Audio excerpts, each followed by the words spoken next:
तो हेलो दोस्तों, स्वागत है आपका एक और वीडियो में। और इस वीडियो में मैं आपको बताऊंगा कि कैसे पैरामेडिकल कोर्सेज और उसका स्कोप कैसे कम होता गया। देखिए, एक समय ऐसा था कि पैरामेडिकल कोर्स जो है वो सस्ती भी हो जाती थी और मतलब लोग उतना प्रीफर्ड भी नहीं कर रहे थे इस कोर्स को करने के लिए। ठीक है, अभी क्या हुआ है कि ये इतना ज़्यादा मतलब मार्केट में इतना ज़्यादा कोर्सेज हो गए हैं और इतने ज़्यादा लोग कर चुके हैं। और कैसे इतना ज़्यादा लोग क्यों कोर्स कर लिए, ठीक है, चाहे वो डी फार्मा हुआ, चाहे बीएससी नर्सिंग हुआ, चाहे वो बीपीटी हुआ, चाहे डीपीटी हुआ, चाहे ओटी टेक्नीशियन हुआ, चाहे डी ऑप्थ हुआ, चाहे बी ऑप्थ हुआ। ठीक है, ये सारे जितने भी कोर्सेज है, DNYS हुआ, BNYS हुआ, ये जितने भी कोर्सेज हैं, इसे लोग क्यों इतना ज़्यादा लगे करने, इसके पीछे का मेन रीज़न क्या है और लोग जो है क्यों इन सारे चक्करों में पड़ने लगे। तो मैं ये पूरी वीडियो एक मतलब इन्फॉर्मेटिव वीडियो बनाने जा रहा हूँ और इसमें सारे कोर्सेज़ के बारे में बात करेंगे, सारे चीज़ों के बारे में बात करके फिर उसके बाद मैं इसका जो निचोड़ होता है उसके बारे में भी बताऊँगा, डिस्कस करूँगा। तो देखिए, सबसे पहले हम बात करते हैं कि बिफोर 2019 मतलब 2019 से पहले क्या हालचाल है। ठीक है, 2019 में मैं जो है अपने घर से निकला था स्टडी के लिए, राइट। आज मुझे निकले हुए 5 साल हो गया। आज अगर हम देखें तो आज मेरा 5 साल कंप्लीट हो गया, क्योंकि मैं अगस्त में ही जो है निकला हुआ था और अगस्त जो है कंप्लीट हो चुका। तो यानी कि मेरा 5 साल भी कंप्लीट हो गया निकले हुए, राइट। और देखिए, जब मैं निकला तो मैं कोर्स जो है मतलब देखिए, मैं 12th कंप्लीट हुआ था। ठीक है, उसके बाद से मैं काफ़ी ज़्यादा कंफ्यूज था कि क्या करना है यार। मैं बायो से हूँ और उतना ज़्यादा मैं पढ़ने में भी ठीक ठाक नहीं हूँ और क्या करूँ। ठीक है, तो ये सारे काफ़ी सारे क्वेश्चंस आते थे दिमाग में और मैं काफ़ी ज़्यादा कंफ्यूज रहता था कि मतलब क्या करूँ। ठीक है, तो मैं जो है गया वहाँ पे 2019 में। उसमें कोई मतलब कोरोना का कोई ये नहीं था कि कोरोना है ये हो, ऐसा कुछ भी नहीं था। अभी स्टार्टिंग में बता रहा हूँ, ये आपको अगस्त की बात बता रहा हूँ। ठीक है, अगस्त में कोई ऐसा मतलब नहीं था। ठीक है, तो हमारे साथ एक और दोस्त थे, मेरे साथ एक और दोस्त थे, वो जो है मतलब वो भी करना चाह रहे थे। तो उन्होंने जो है बोला कि नहीं, मैं ये कोर्स नहीं करूँगा और मैं तो मैथ से हूँ और मैथ से मैं हूँ तो मैं कुछ और जा रहा हूँ करने। तो वो कोई और ITI लेके करने और मैं जो है मैं बोला कि मैं मान लीजिए मेरा मेडिकल फील्ड से काफ़ी पहले से ही मतलब ये थोड़ा सा था कि मैं जो है मतलब मेडिकल फील्ड से ही रहूँगा, मैं मेडिकल फील्ड से ही कुछ ना कुछ ज़रूर करूँगा। ठीक है, तो फिर जो है मैं वहाँ पे एक कोर्स किया और काफ़ी सारा उस पर रिसर्च भी किया, काफ़ी सारे कॉलेजेस भी देखे। ठीक है, और फीस का भी देखा। तो देखिए, सबसे ज़रूरी चीज़ है कि हमारे जो मिडिल क्लास के लोग हैं, ठीक है, उनके लिए सबसे ज़रूरी चीज़ है कि फ़ीस, कि मैं इसे अफ़ोर्ड कर सकता हूँ नहीं कर सकता हूँ कि नहीं। ठीक है, तो मैं अपने मतलब पिताश्री से बात किया। उन्होंने बताया कि देखो, मैं इतना तक कर सकता हूँ, इसके बाद अगर आप बढ़ोगे, आप कहोगे और कोई कोर्स चीज़ या और कोई चीज़ करने के लिए, तो मैं उसके लिए मैं उसे अफ़ोर्ड नहीं कर पाऊँगा। तो मैं जो है अपने फैमिली को प्रेशर देखते हुए, अपना खुद का प्रेशर देखते हुए, ठीक है, मेरा एजुकेशन लेवल जो है उसके हिसाब से मैं ये कोर्स चूज़ किया और मैं कोर्स चूज़ किया वो था डिप्लोमा। ठीक है, डिप्लोमा चूज़ किया। फिर उसके बाद से अभी मेरा 6 मंथ यानी जनवरी के मतलब जनवरी तक हम लोग क्लास चला था, इसमें कोई शक नहीं है। जनवरी तक मेरा क्लास चला हुआ था। जनवरी के बाद से फिर जो है क्या हुआ कि अचानक से मतलब ये कोविड आया, फिर अचानक से धीरे धीरे मतलब बंद होते मतलब 2 साल एकदम बंद हो गया। अब उस समय की मैं बात बता रहा हूँ कि शॉर्टेज ऑफ स्टाफ कितनी ज़्यादा थी। कोरोना के समय एक स्टाफ के पीछे कम से कम 50 मरीज, 30 मरीज एक स्टाफ के मतलब पीछे रहता था। अब सोचिए, इतना ज़्यादा मतलब उस वक्त इतनी ज़्यादा ज़रूरत थी स्टाफ की। उस वक्त क्या हुआ कि जो मतलब थोड़ा बहुत पढ़ा लिखा है, ठीक है, थोड़ा बहुत पढ़ा लिखा जानता है, ये सारी चीज़ें पढ़ लेता है, तो उनको भी लोग हॉस्पिटल में लगे रखने। अब नॉन मेडिकल वाले भी आकर इसी फील्ड में जो है जुड़ गए। अब नॉन मेडिकल आके जुड़ गए तो जो भी मेडिकल से जो पढ़ रहे हैं वो तो अभी बाकी ही हैं। तो फिर जो है ऐसे ही अब जो नॉन मेडिकल है वो धीरे धीरे एक्सपीरियंस अपना लेते गए। एक समय ऐसा आया कि वो जो है एक्सपीरियंस लेकर फिर उसके बाद से कहीं ना कहीं वो अपना एडमिशन ले लिए उसको, उसके लिए चाहे जो फार्मेसी पे कर रहे हो तो फार्मेसी के लिए, मेडिकल पे कर रहे हो तो मेडिकल के लिए, DMLT यानी कि अगर वो लैब टेक्नीशियन कर रहे हैं तो DMLT करने के लिए। यानी कि जो लोग उस वक्त जो है जो लोग भी जुड़ गए मेडिकल फील्ड से, ठीक है, वो लोग जो है ये सारी चीज़ों जो कोर्सेज है इसके बारे में लगे तलाश करने लगे, देखने की इसका क्या स्कोप है, क्या मतलब फ्यूचर में इसका वर्क है। तो उसके बाद से डी फार्मा का जो स्कोप था वो बढ़ गया, BMLT का जो रेशियो था एडमिशन का वो बढ़ गया। फिर बी फार्मा का, जितने भी पैरामेडिकल, बीएससी नर्सिंग का, एएनएम का, जीएनएम का, ठीक है। फिर उसके बाद से इमरजेंसी का, ठीक है, और ओटी टेक्नीशियन का, फिर DMLT, BMLT, BPT, DNYS, BNYS, dental, DPH, ठीक है। मतलब जितने भी कोर्सेज है छोटे लेवल के, सब कोर्सेज का जो एकदम एक अचानक से एडमिशन लोग लेना स्टार्ट किए, और जो है इसका जो है रेशियो बढ़ गया। फिर आया लॉकडाउन के बाद का ज़िंदगी, और उस वक्त ऐसा हो गया था कि 2 साल के अंदर काफ़ी सारे लोग जो है इस मेडिकल फील्ड से जुड़ गए थे, जो कि नॉन मेडिकल भी थे और मेडिकल भी थे। तो नॉन मेडिकल जो है मुझे लगता है कि ज़्यादा थे, क्योंकि अगर आप किसी भी हॉस्पिटल में जाएंगे वहाँ पे आपको एक ऐसा बंदा ज़रूर मिल जाएगा, या एक आध नहीं, मतलब कई सारे ऐसे बंदे ज़रूर मिल जाएंगे जो नॉन मेडिकल से हैं और वो मेडिकल की काम कर रहे हैं, ठीक है। और वो बाद में मतलब कोर्स भी कर लिए, अपना एक्सपीरियंस भी हो गया, कोर्स भी कर लिए, और अपना अच्छा खासा जॉब कर रहे हैं, चाहे वो हॉस्पिटल में हो, चाहे मेडिकल फील्ड में, चाहे मेडिकल स्टोर ही क्यों ना कोई खोला हो। अगर उनका देखा जाए बैकग्राउंड, तो वो कहीं ना कहीं जो है नॉन मेडिकल से ही लगभग ऐसा नहीं कि मतलब सभी लोग, उसमें भी काफ़ी सारे लोग ऐसे हैं कि जो मतलब ऐसा नहीं है, सब मतलब वो जो है मेडिकल से हैं। लेकिन ये है कि जब ज़्यादातर जो ऐसा हुआ है, मेरे जितना मतलब मुझे नॉलेज है, जितना इन्फॉर्मेशन मेरे नज़दीक में आपको बता रहा हूँ, ये सारी चीज़ें बातें। तो फिर उसके बाद से जब लॉकडाउन के बाद ऐसा हुआ, तो फिर अब बच्चे जो है एकदम घबरा गए कि अब क्या करना है भाई। तो फिर उसके बाद से एक शुरू हुआ दौर कि मतलब यार अनएम्प्लॉयमेंट का। तो दिक्कत क्या हुआ अब मैं बता रहा हूँ। देखिए, आप कहीं पर भी जाएंगे जॉब के लिए, ठीक है, तो वहाँ पे उनका कोई एक स्टाफ चाहिए, कोई मैनेजर या कोई ऐसा होंगे, वो आपसे जाएंगे, बात करेंगे, ठीक है। आप बोलेंगे कि ये कर लेता हूँ, चाहे ये मुझे एक्सपीरियंस है, मैं सारी चीज़ जानता हूँ, तो वो आपको जो उसी बेसिस पे आपको रखेंगे। उसके बाद से आपकी सैलरी बताएंगे, और सैलरी का कंपटीशन कब से कम हुआ? लॉकडाउन के बाद स्टाफ की कमी नहीं हुई किसी भी हॉस्पिटल में। क्यों? क्योंकि यहाँ पे नॉन मेडिकल भी आ गए, मेडिकल भी आ गए, और इतने ज़्यादा कोर्स कर लिए बच्चे कि मतलब कितने बच्चे को मैं सुना हूँ, मैं मतलब ये मतलब मैं इतना आँखों से देखा हुआ है।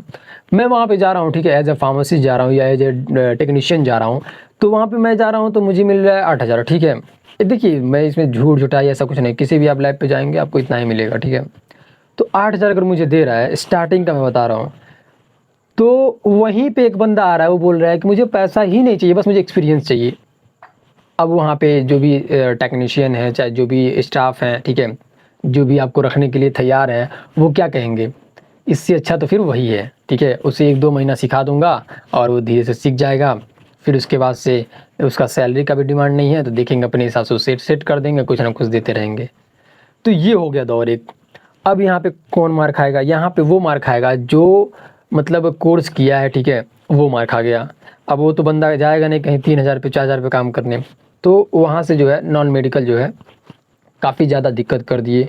और उसके बाद से जो है एक जो अनएम्प्लॉयमेंट का होता है, ये रेशियो इतना मतलब बूम बढ़ा, विश्वास नहीं करेंगे। मैं एक अभी हाल ही में भर्ती गया था देखने, ठीक है, उस भर्ती में मैं सोचा था कि यार 12 सीट है, ठीक है, और वहाँ पे बहुत सारे लड़के होंगे, तो ज़्यादा से ज़्यादा 500 हज़ार होंगे, 2,000 मान लेते हैं। लेकिन आप बिलीव नहीं करेंगे, मैं जिस दिन गया था एग्ज़ाम देने, जिस दिन मेरा मतलब बैच था, उस दिन सिर्फ 5,000 लड़के आए थे, 5,000 लड़के। तो आप समझ सकते हैं कि कितना मतलब कंपटीशन है, कितना ज़्यादा मतलब दिक्कत है। और उसके बाद से फिर आप फार्मेसी में आ जाइए। डी फार्मा जो है, diploma in pharmacy, bachelor in pharmacy. अब देखिए क्या हुआ इनका, डिप्लोमा इन फार्मेसी जो किए हैं, ठीक है, वो कहीं ना कहीं मतलब ऐसा सोच रहे हैं कहीं ना कहीं मुझे जगह मिल जाए, ठीक है, सीखने के लिए मिल जाए, मैं लग जाऊंगा, अरे कुछ नहीं, बस थोड़ा बहुत खर्चा देते रहे, तेल पानी का खर्चा निकलता रहे, वहीं पर हम कर लेंगे, ठीक है। और फिर उसके बाद से वहाँ से एक्सपीरियंस लेके वो कहीं ना कहीं सेट हो जा रहे हैं, कहीं ना कहीं और देख ले रहे हैं, कहीं ना कहीं लग जा रहे हैं। अब हो गया डी फार्मा की बात, अब आई है बी फार्मा, बैचलर की बात। तो जो बच्चे बैचलर कर चुके हैं, अब उनको जो है चाहिए पैसा, क्योंकि भाई देखिए, कोई भी परिवार जो है 4 लाख 5 लाख खर्चा करके, और आपसे जो है वो ये उम्मीद यही रखी है आपके परिवार कि ये मेरा बेटा जो है बड़ा होके ऐसा करेगा, वैसा करेगा, ये करेगा, वो करेगा, 10 तरह का फतूरा, बस 10 तरह का दिमाग में चल रहा है उनके परिवार का, आपके, ठीक है। और आप जो है जा रहे हैं किसी भी हॉस्पिटल पे, वहाँ पे आप बोला जाए, आप कितना हो कहेंगे कि मैं बैचलर हूँ, I have a lots of knowledge about the medicine, about the practical, about the books. लेकिन वो बोलेगा कि भैया आपको मेडिकल स्टोर पे काम किए हैं कि नहीं कभी, ये बात पूछेगा वो। भैया आप किसी हॉस्पिटल फार्मेसी पे काम किए हैं कि नहीं, कहीं आप एज ए फार्मासिस्ट कहीं काम किए हैं कि नहीं, तो आप क्या कहेंगे, नहीं सर अभी तो मैं बस कंप्लीट करके आया हूँ। तो वो कहेगा कि भैया फ्रेशर को मैं जॉब नहीं देता हूँ, ये बोलेगा वो। ठीक है, ये हो गया हॉस्पिटल की बात। अब जाएंगे आप किसी मेडिकल स्टोर पे, वहाँ पे जाएंगे तो वो कहेगा भैया अरे यार अभी तो लड़का अभी है, अभी ज़रूरत नहीं है, ऐसा है वैसा है, ये वो, अच्छा चलो आओ देखते हैं, ये वो, चलो कुछ तुमको भी सोचेंगे, ऐसे बात करेगा वो। ऐसे बात करने का मतलब ये है कि वो आपको रखना भी चाह रहा है, ठीक है, उसका मन है रखने का, लेकिन वो पैसा नहीं देना चाह रहा। तो आपको वहाँ पे समझ जाना है सारी चीज़ें, वो क्या कहना चाह रहा है, ठीक है। तो उस समझने के हिसाब से फिर जो आप डिसीजन लीजिए। देखिए आप जब भी कभी कहीं पर भी कोई भी चीज़ आप करके निकलोगे तो आपको ये नहीं है कि मतलब पूरा एकदम मार्केट बना हुआ है भैया, एकदम जाएंगे अच्छे से एकदम प्रोफेसर की तरह जाके भाई तुरंत ये क्या नाम बैठ गए मार्ग पे, तुरंत आए जो भी मेडिसिन आएगी बस उससे मुझे देखना है, बस ऐसे तुरंत। भैया ऐसा नहीं है, इतने ज़्यादा कंपटीशन है कि एक एक जॉब के लिए 500 1000 2000 5000 एप्लीकेशन जा रही है एक एप्लीकेंट के लिए। अब सोच लीजिए कितने ज़्यादा जो है अनएम्प्लॉयमेंट। फिर आई पैरामेडिकल स्टाफ की बारी, जो मतलब हॉस्पिटल में ही ड्यूटी करते हैं। ये तो मान लीजिए डी फार्मा और बी फार्मा की बात हो गई। अब उसके बाद हम चलते हैं जो हॉस्पिटल में एज ए ड्यूटी करते हैं। ठीक है, देखिए हॉस्पिटल में कई तरह के हॉस्पिटल होते हैं, आपको मालूम ही होगा, 50 बेड का, ठीक है, 50 बेड का, 100 बेड का, और भी कम के भी बेड के होते हैं। तो हम लेते हैं कि मतलब एक नॉर्मल सा एक हॉस्पिटल, ठीक है, नॉर्मल सा हॉस्पिटल पे आप कहीं पर भी जाएंगे, किसी भी जगह नॉर्मल हॉस्पिटल पे, तो वहाँ पे आपसे लिया जाएगा 10 से 12 घंटा ड्यूटी, किसी भी हॉस्पिटल पे। आप भाई चैलेंज मैं दे रहा हूँ, अगर आप वीडियो देख रहे हैं, अगर मैं ये गलत बात बोल रहा हूँ तो आप मुझे ज़रूर बताइएगा। किसी भी नॉर्मल हॉस्पिटल पे आप जाइए, ठीक है, जो मतलब हल्का फुल्का हो, ठीक ठाक हो, चल रहा हो, मतलब इसे नॉर्मल, वहाँ पे आपको 10 से 12 घंटा ड्यूटी करने को मिलेगा। और वो सैलरी क्या देंगे, 4 से 5000, 5000 से 6000, 5000 से 10000 के बीच में पूरे स्टाफ की सैलरी देते हैं, 5000 से लेकर 10000 के बीच में। और ड्यूटी कितना करवाते हैं, ड्यूटी 10 से 12 घंटा, वो भी पूरा प्रेशर के साथ। तो ये हुआ पैरामेडिकल स्टाफ का। और पैरामेडिकल स्टाफ में देखिए जो मतलब वार्ड में रहते हैं, ठीक है, जो इमरजेंसी को देखते हैं वो अलग होते हैं, जो वार्ड को देखते हैं वो अलग होते हैं, जो ओपीडी दिखवाते हैं वो अलग होते हैं, ठीक है, जो ओटी करवाते हैं वो अलग होते हैं।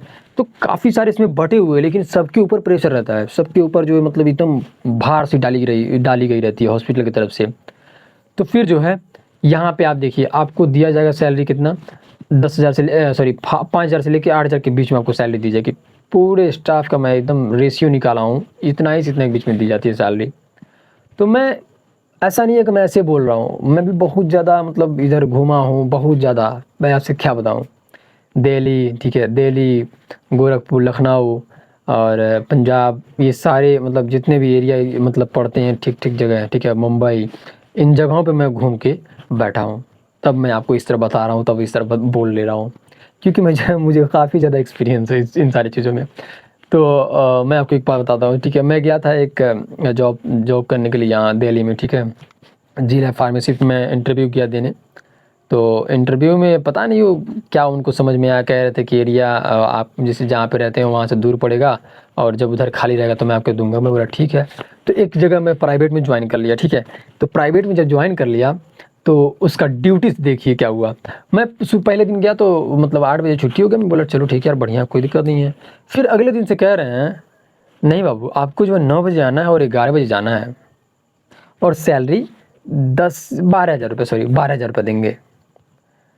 मैं एकदम मतलब ऐसे घबरा गया एकदम, यार भैया इतना टाइम वेस्ट करेंगे, इतना टाइम हम देंगे और ये मुझे इतना ही देंगे, तो मैं कब खाना खाऊंगा, कब बनाऊंगा, कब कैसे मैनेज करूंगा। तो मैं मतलब वहीं जॉब, भैया रखो तुम अपना जॉब, नमस्ते, चल रहा हूँ हम घर। तो फिर उसके बाद मैं सब छोड़ छाड़ के अपना चला आया। और एक जगह जॉब लगा हुआ था, फिर भी वहाँ पे ऐसे ही किया, देखा उसका भी वही टाइम था 10 से 12 घंटा, तो फिर वहाँ से भी मैं छोड़ दिया। तो मतलब एक और मतलब था जो मतलब हॉस्पिटल था वो ठीक ठाक था, तो वहाँ पे मतलब कुछ ठीक ठाक थी, जैसे टाइम ड्यूटी जो है वो 8 घंटे की थी, लेकिन मतलब मुझे जो है एक तरह से समझ लीजिए कि मतलब वहाँ पे अच्छा नहीं लगा। और फिर मैं जो है अपना कहा कि मैं नहीं, अपना खुद का करना चाहिए, तो मैं अपना खुद का कर लिया उसके बाद से। तो ये एक रियलिटी है, ठीक है, ये रियलिटी यही है कि अनएम्प्लॉयमेंट जो है वो काफ़ी ज़्यादा मतलब हाई है। और सभी बच्चे, सभी लोग जो परेशान हैं, जो भी मेडिकल फील्ड से है, सभी लोग परेशान हैं। क्योंकि अब जो बच्चे निकल रहे हैं ना, उनको उनके घर वाले जो है उनके वही एक्सपेक्ट कर रहे हैं कि हमारा बच्चा जो है ये निकला है तो कुछ ना कुछ हमें हेल्प करेगा, कुछ ना कुछ फैमिली के सपोर्ट में आएगा। तो बच्चा वो जो है नहीं कर पाता उन सारी चीज़ों को, अपने ही में खुद परेशान रह रहा है। तो ये सारी चीज़ें हैं, ये सारी चीज़ों को हमें समझना चाहिए, ये सारी चीज़ों को हमें देखना चाहिए करीब से, क्योंकि ये एक ऐसा समय है जो हमें मतलब स्ट्रगल को एकदम अपने ऊपर सर पे से रख कर चलना चाहिए कि हाँ यार, ये सारी चीज़ें भी होती हैं, ये सारी चीज़ें भी हो रही हैं। देखिए, अगर आप कॉलेज से बाहर निकले, अगर आप किसी यूनिवर्सिटी से बाहर निकले, तो प्लीज़ प्लीज़ प्लीज़ आप मार्केट में ऐसे मत समझिएगा कि बहुत आसान है, ये है वो है, ऐसा कभी मत समझिएगा। मार्केट बहुत बहुत बहुत बहुत बुरा है। मार्केट इतना ज़्यादा बुरा है कि अगर आप कहीं पर भी जाएंगे तो आपको बिना पैसे के ही करना पड़ेगा, बिना पैसे के आपको जाकर रहना पड़ेगा, एक्सपीरियंस लेना पड़ेगा, इतना ज़्यादा मतलब वीक है। मेरे ऐसे इतने सारे दोस्त हैं जो मतलब फ्री में करते हैं, फ्री में जाकर रह रहे हैं, फ्री में कर रहे हैं एक्सपीरियंस के लिए। तो ये मामला आ गया, ठीक है। कितने जो है एमडी के पास, डॉक्टर जो डॉक्टर ऑफ मेडिसिन जो होते हैं एमडी, उनके पास रह रहे हैं, वहाँ पे वो हल्का खर्चा वर्चा दे देते हैं, बस उसी से उनका काम चल रहा है। ऐसे बहुत सारे स्टूडेंट्स हैं जो ऐसे ही कर रहे हैं कि खर्चा वर्चा चला के अपना एक्सपीरियंस ले रहे हैं। हाँ, एक्सपीरियंस आप ले लेते हैं, उसके बाद से अगर आप अपना खुद का डालते हैं तो ये एक बेस्ट और बहुत ही बेस्ट आइडिया रहता है। तो अगर आपका प्लान ऐसा है कि नहीं मुझे कुछ फ्यूचर में जो है अपना डालना है, तो इसमें भी काफ़ी सारे कैटेगरीज़ हैं, उसे मैं आगे वीडियो बना दूंगा इसकी के ऊपर कि अगर आप चाहते हैं कि मतलब फार्मा इंडस्ट्री में जाना तो क्या करना चाहिए। अगर आप चाहते हैं कि एज ए फार्मासिस्ट, ये वीडियो जो एज ए फार्मासिस्ट मैं बनाऊंगा कि अगर आप चाहते हैं इंडस्ट्री में जाना तो कैसे जाना है, आप जाना चाहते हैं किसी हॉस्पिटल फार्मेसी में तो कैसे जाना है, आप किसी कंपनी के थ्रू जुड़ना चाहते हैं एमआर के थ्रू तो वो कैसे जाना पड़ेगा आपको। ये सारी चीज़ों का मैं एक फुल वीडियो बनाऊंगा और उसमें सारी चीज़ें आपके साथ डिस्कस करूंगा। अगर कोई आपको कन्फ्यूज़न रहती है, चाहे कुछ ऐसा बात रहता है कि मुझे किस टॉपिक पर बात करना चाहिए, किस टॉपिक मुझे ज़्यादातर बताना चाहिए, तो आप कमेंट बॉक्स में ज़रूर बताइए। मैं कोशिश करूँगा कि उस टॉपिक को जल्द से जल्द पिकअप करूँ और सारी चीज़ें जो आपको बताऊँ। तो ये है रियलिटी, आपको रियलिटी से समझकर, रियलिटी से सोच समझकर सारी चीज़ें मेंटेन करके फिर चलना है। उसके बाद से देखिए ये सारी चीज़ें होती रहेंगी, ठीक है। ये अनएम्प्लॉयमेंट, एम्प्लॉयमेंट, ये सारी चीज़ें होती रहेंगी। इसी में हमें सब चीज़ करना है, इसी में हमें कंपटीशन टफ को पार करना है, इसी में हमें जो अपनी मेहनत करना है। अगर कोई लड़का, अगर कोई लड़की, चाहे कोई भी स्टूडेंट्स, अगर वो 6 घंटा पढ़ाई कर रहा था, हम 7 घंटा 6 घंटा 2 मिनट पढ़ेंगे, 6 घंटा 5 मिनट पढ़ेंगे, 6.5 घंटा पढ़ेंगे, लेकिन उससे हम 1 घंटा 1 मिनट आगे करने की कोशिश करेंगे। ये अगर आपके अंदर माइंड में है तो आप आगे, आपको कोई नहीं रोक सकता है। अगर आपके अंदर ये है कि इतना कर रहा है हम भी इतना ही करेंगे, बस वहीं तक पढ़ेंगे हो गया, तो ये आपके लिए एक बहुत ही बैड, बहुत ही बुरा संदेश है। तो ये मैं आपको वीडियो बना चुका हूँ, पूरा आपको बता चुका हूँ सारी चीज़। अगर कोई कन्फ्यूज़न रहता है, कोई चीज़ अगर पूछना रहता है कोर्स से रिलेटेड, कोर्स के बाद से रिलेटेड, ठीक है, जॉब से रिलेटेड, तो आप मुझसे कांटेक्ट कर सकते हैं। मैं आपको जॉब भी दिला सकता हूँ और मैं आपको आइडिया भी दे सकता हूँ, मैं आपके लिए रिज्यूमे भी बना सकता हूँ, तैयार करवा सकता हूँ, ठीक है। तो काफ़ी सारी चीज़ों का मैं जो है आपके साथ ये मतलब एज ए फ्रेंड आपके साथ मैं जुड़ सकता हूँ। कोई भी चीज़ अगर रहती है तो आप मुझे ज़रूर बताइए, ठीक है। और कोई भी आपको ऐसा इन्फॉर्मेशन चाहिए किसी भी टॉपिक पे बात करने के लिए, चाहे कोई भी टॉपिक आपके दिमाग में आ रहा है तो उसे आप कमेंट बॉक्स में ज़रूर बताइए, मैं उसको ज़रूर डिस्कस करूँगा, ठीक है। मिलते हैं नेक्स्ट वीडियो में। Thanks for watching.